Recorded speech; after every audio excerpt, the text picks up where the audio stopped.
Bonjour Stalia. J'étais heureux de ne plus vous voir venir me consulter. D'autres soucis? Bien oui. Je m'inquiète pour ma mère. Elle est très handicapée à la suite d'une chute, elle s'est brisé le col du fémur, et porte une prothèse, mais depuis. Elle souffre.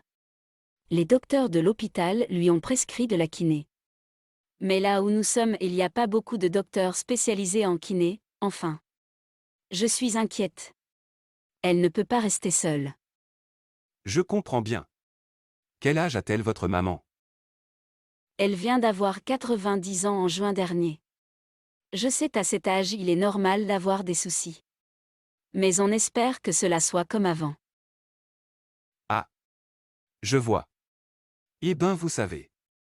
Je connais beaucoup de personnes de l'âge de votre mère qui sont très motivées et sportifs. Oui, je sais bien. Mais chaque personne a son vécu, pour ma mère, cela a été la perte de sa fille, donc de ma sœur. Croyez bien que cela ne paraît pas, elle ne m'a jamais montré sa douleur, mais il y a eu beaucoup de problèmes de santé, qu'elle a eu quelques mois après. Et elle était seule à ce moment-là. Sachant que c'est les pires moments, dans un drame comme celui-ci. Non, bien sûr que non. J'étais avec elle tout l'instant de ces événements. Et puis, elle est venue avec moi et Georges. Vous savez. Je n'ai jamais rien dit à ma mère, mais ma sœur était très acère contre moi, je n'ai jamais compris pourquoi. Son fils nous a reniés, moi et ma mère. Il m'a insulté par Internet, il se drogue depuis des années maintenant, et son état psychique est anormal. Je vois.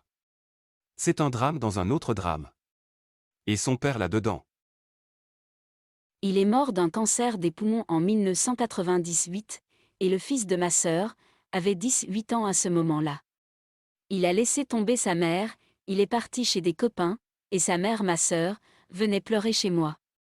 Il était odieux contre sa mère. C'est très sombre tout cela. Je comprends. Très bien. Je vous revois jeudi. Prenez soin de votre maman, et ayez confiance en vous. Merci docteur. Oui, d'accord pour jeudi.